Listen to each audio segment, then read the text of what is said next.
minutes. We have here Pilar Auserón Marruedo from ATRESMEDIA in Madrid. And she's a media archive specialist, and she will tell us all about the changing roles of archivists working with generative AI. And I'm really curious, so please take it away, Pilar. Then. Welcome, you all. So, very quickly, this is the roadmap of digital transformation in our company. We are a huge corporation and a private company. And from the ancient times of analog, we've been through the digital production era and then non-generative AI. And by then, we started to, this new profile started to emerge. And now we are in the last phase, that we are in the generative AI. We are starting with this kind of technologies and implemented and integrated. So first of all, I would like to underline that my company is firmly committed to the development of this new professional profile, whose various facets will be elaborated on later. Let me play this teaser for you. Is what is going on in our archive nowadays. Estamos así ante una nueva guerra en Europa y por tanto cerca de nosotros.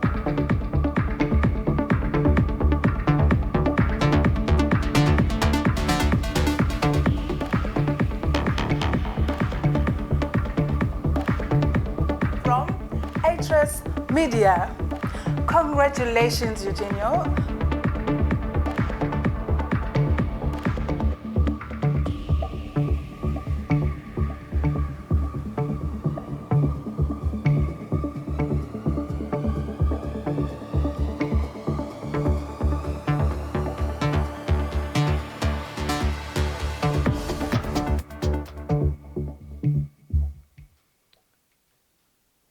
So it has been said already many times in this week, it's full of opportunities, but also with responsibilities.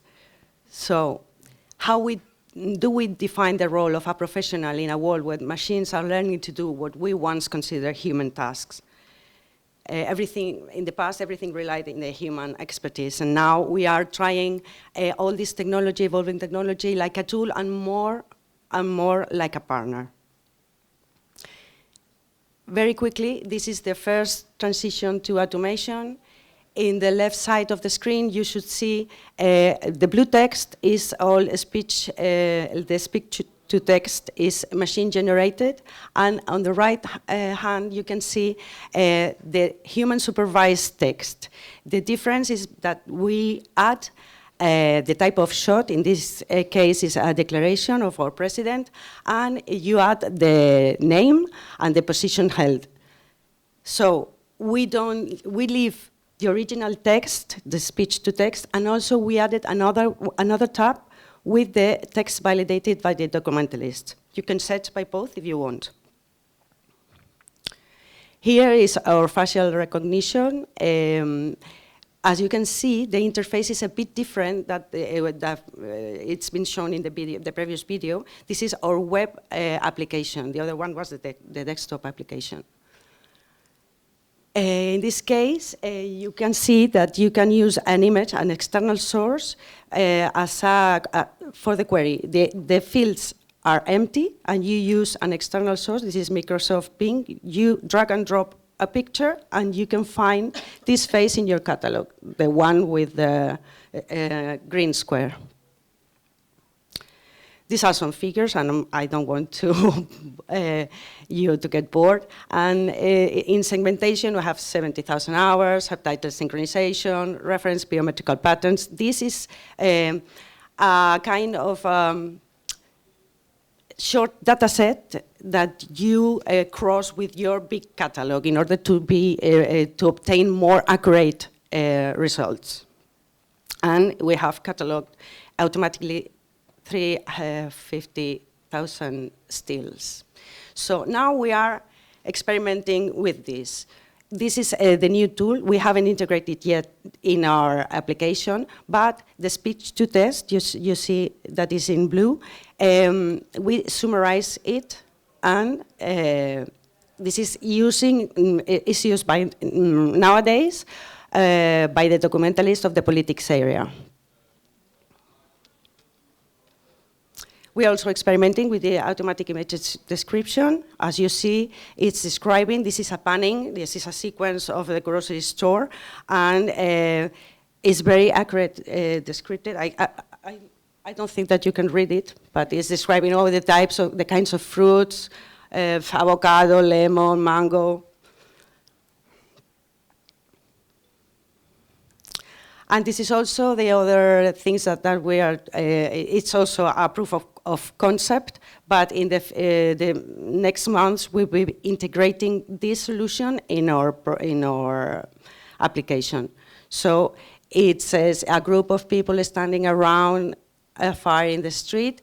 This is not raw footage, these are edited pieces of news. And the other one is a woman standing in front of a screen showing a map. The other one, the tank is driving through a destroyed city. So in the next few months, we will have this integrated in our system. And what does this mean for the professionals working in ATRESMEDIA Archive? All the routine tasks, monotonous, and all this time that we are saving, we are now doing all these things that you are going to see. I'm going to unravel what are we doing now. We're making knowledge graphs and ontologies. We are working in politics, society, culture, sports, economy, and international news. This is the brand new online sales platform. Our documentalists are very involved in with the development teams, developing a tool that is very useful for our clients. Also, we have more time to do film researching and intermediation, curating amazing content, license and obtain permissions, and our documentalists actively participate in making our collections available to third parties.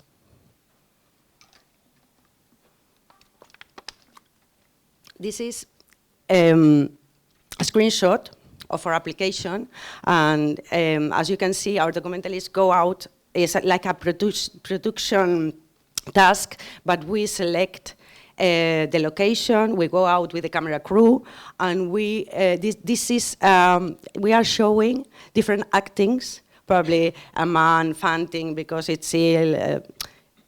You do a production work with, they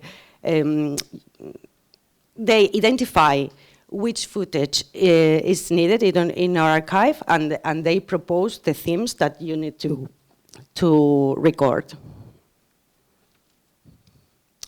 We also are developing a marketing plan, and we're attending to industry fairs and events. This is Iberseries. It took place in the beginning of October, and there we offered our services, which is being a facilitator of our collection, also the film researching, and the management of third-party archives, and incentivize their monetization. We also organize workshops with production companies in-house, and we help them to organize, digitize, and monetize their own audiovisual archives with the assistance of our media archive specialists. So all those fears of being made redundant with implementation of AI have been erased. These are TikToks that our documentalists edit in CapCut, and these are posted in the radio station, and Antena 3 Noticias is the main channel, and they are edited by documentalists. This is the Spinner plane crash.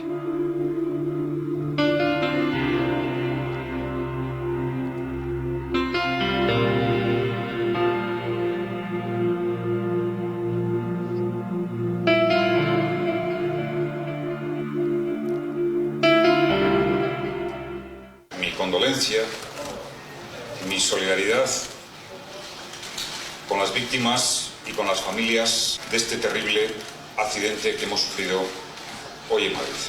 Un dato que sí tenemos, el avión pasó su revisión anual de mantenimiento el pasado 24 de enero y hasta la fecha no se había reportado ninguna irregularidad.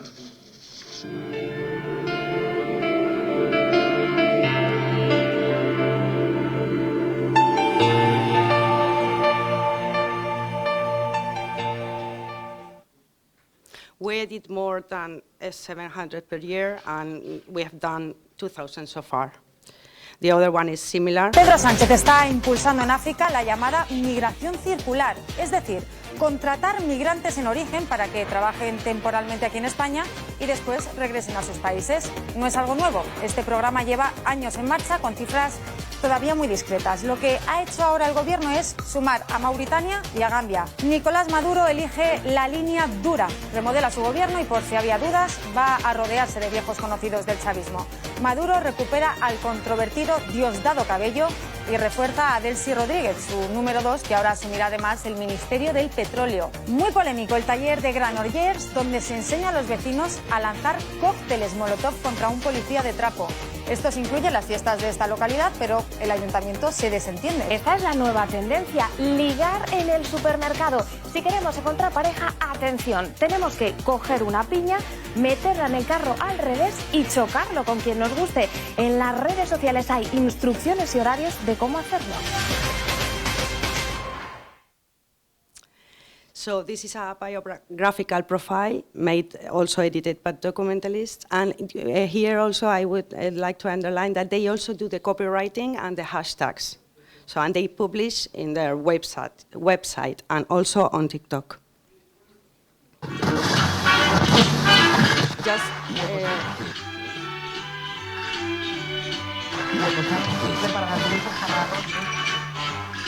Buenos días, España. Les habla Luis del Olmo desde los estudios de Paseo Pintor Rosales, Onda Cero Madrid, para las 184 emisoras de nuestra cadena. La radio, desde que la conozco, no ha perdido la calentura y no ha perdido la fuerza, se ha ido incrementando.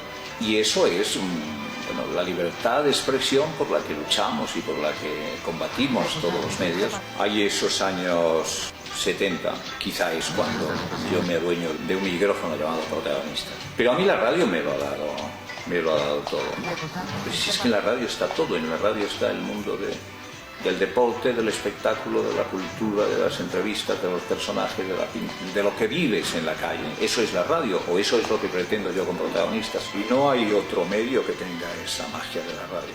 Pero mientras la magia y la radio y la magia estén tan fundidas y tan hermanadas, existirá la radio. Si Dios quiere, hasta mañana. Les habló Luis del Olmo. Aquí les espero, ¿no? More content creation and copywriting. In this case, this is a screenshot of the La Sexta website, and here they credit us. We have our own space, as you can see there is documentation at ATRESMEDIA, and we're very proud because it's not normal, not very normal. I don't know in your media if it's, you take credit what you do normally, but not in ours. So this is a big thing for us. And this is already was on Monday, and you can see, you can read it, but you know that this is the name of the documentalist in the byline. So not only the department, the name of the document is Eva Meiriño, and it's there. So probably in the beginning of December, we're launching our own social media, Instagram and TikTok, this time for promoting our archive, not doing pieces for the journalists to put on their accounts.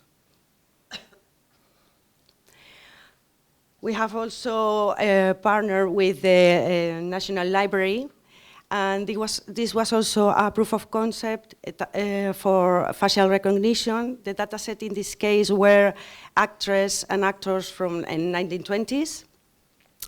And this is another line of activity of our department. And we've won the bid for this UNEDIS, the Spanish Open University. And we're provisioning them the license for the document management system. The one you see before the web app and the desktop application. So there's nothing new under the sun. These are the skill sets. I believe that we all, as media archive specialists, archivists, documentalists, we all have this from the very beginnings, but we are adding more jackets to our body. That's it. So we have to be the continuous learning and AI literacy is essential. We define ourselves as lifelong learners, and I know the transition is challenging, but it's necessary for growth. So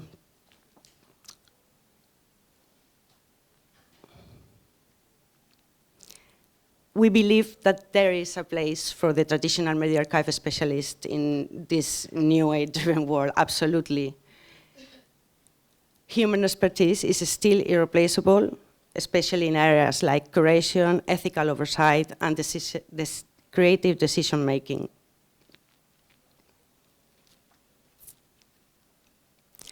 What are the broader implications of our work, of all these AI-driven insights from archives? That it can be used in the pre-production, in production, and even post-production. AIs can bridge the gaps between departments like marketing, content creation, legal teams, and can pull insights from the archive that can serve various teams in real time. So we envision a future where the archive professionals are not isolated, but instead integral to the entire production chain, using AI tools to create synergy between different departments. So this change is unstoppable, and resisting it will only leave organizations behind. The real value of AI lies in how it allows humans to focus on higher level creative tasks, thus making the industry more dynamic and competitive. So what we are focusing in augmenting human potential rather than replacing it. This is a strong commitment of our company. So these are the new possibilities. How we do redefine the identity of professionals when AI plays such a crucial role. The professional of tomorrow embodies adaptability, creativity, and leadership, navigating the exciting intersection of technology and culture. AI is not here to replace us, it's here to empower us to explore the vast possibilities of who we can become. This is how we see this. I don't know if you agree or not. So let's start the conversation.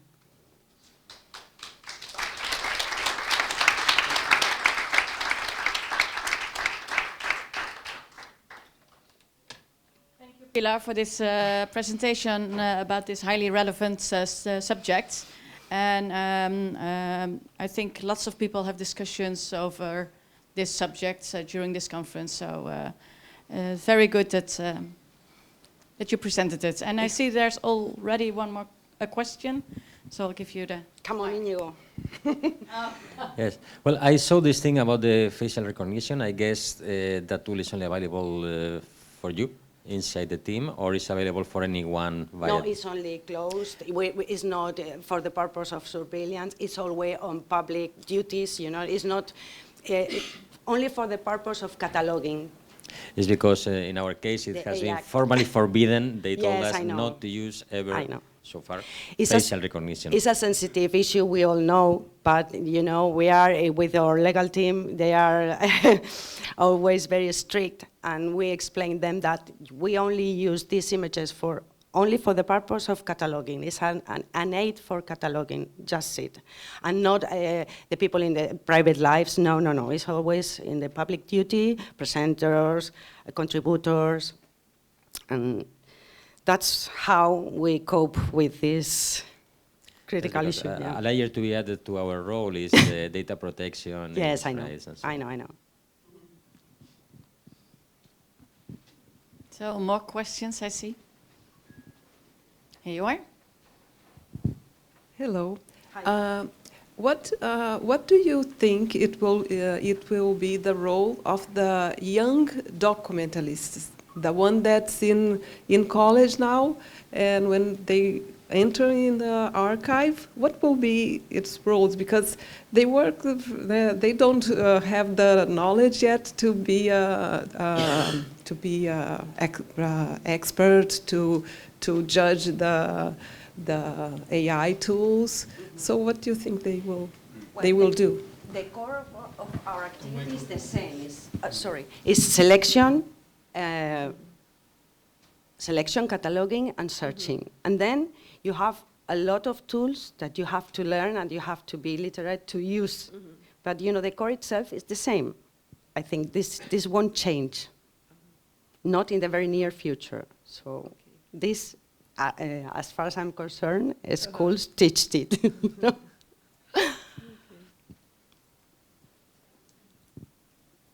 Any more questions? So all these tools you've developed internally with your engineering, yes. None of them were like based on any external sources? The speech to text, we have a provider. It's a company from Zaragoza, it's ATRESMEDIA. But we integrate everything in our house products. We work very closely with them.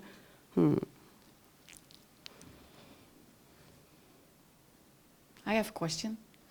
Go on. So, did you get any feedback from the documentalists? Maybe also negative feedback? Yes, at first it was a huge, you have to be very pedagogic at first. And, you overcome all these fears by making workshops, committees, listening very much. All that you have seen this is the product of many people working and, and we listen to them a lot.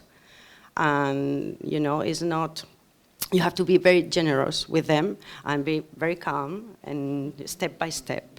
And when they see that they are assuming new tasks and no one is being made redundant, the people, they ask if when you have an election and you have lots of raw footage to be catalogued, they ask you the automatic transcription, because they've realized that they can do other things, not so tedious and routinous and, Yeah, they have to learn that it will make them work easier. Yes, it's a slow process. Yeah.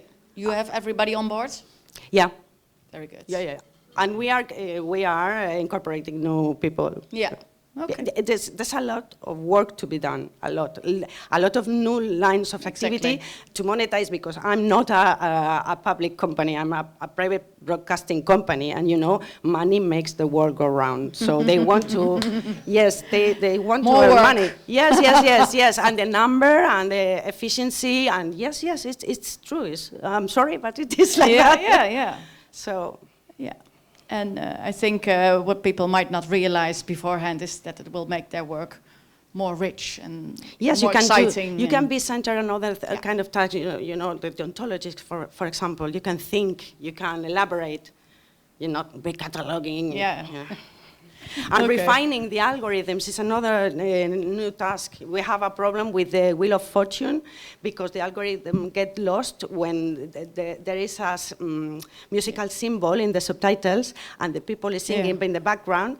The algorithm get lost and they give you a whole sequence without text. So the documentalist go with the development team, analyze, correct, fine-tune. It's another task that we might assume. Okay. So we have another question. Okay. Emmanuel? Just a behind-the-scene question, being private broadcaster like you. How did you convince the company, talking about monetization, to open your Instagram, open your archive? How did you deal with it? At first, we offered them when they are, I don't know how to say, it's a very hard work. But we offer them the possibility when they are overloaded. Let me do this piece of news. I will offer you this and I will help you, and I'm not going to interfere with your job. I am a poor documentalist. You're very humble at the beginning, and then they see results. And then we went to the communication department, and we want to have our own social media, please, please, please. And they finally. So the target is in terms of image. Sorry? What's the target? Your target of putting these pages mainly on... For our own social media, our colleagues, our peers, we are going to promote our archive. Then we're not going to get in to collide with the actuality, current affairs. No. That's the journalist affair. No? But we've been training with them. It's like our guinea pigs are the journalists. So next year you will present, do a presentation about your social network at Mediaset. Yeah. Okay. We'll count on you. Why not? Why is it so difficult? Why? Yeah, why? That's the question I'm asking. Yeah. They should come too. Okay. Is there any more question? Okay, then I have a little housekeeping to say, because after this presentation we have lunch, but after lunch we'll have the round table sessions. They will be in this room and the room next to it, I think that room, so they're going to open the wall. And there will be 12 round tables with 12 different subjects, and you can use your break to take a look at the schedule and see what subjects you might be of interest of you. You can join 2 tables, each will take 45 minutes, and we'll just have a discussion about the subject, and hopefully we learn something from each other. So that was the housekeeping. I would like to thank Pilar and the other presenters for 3 wonderful presentations. Thank you for your job also. Yes, you're very welcome. One round of applause for Pilar.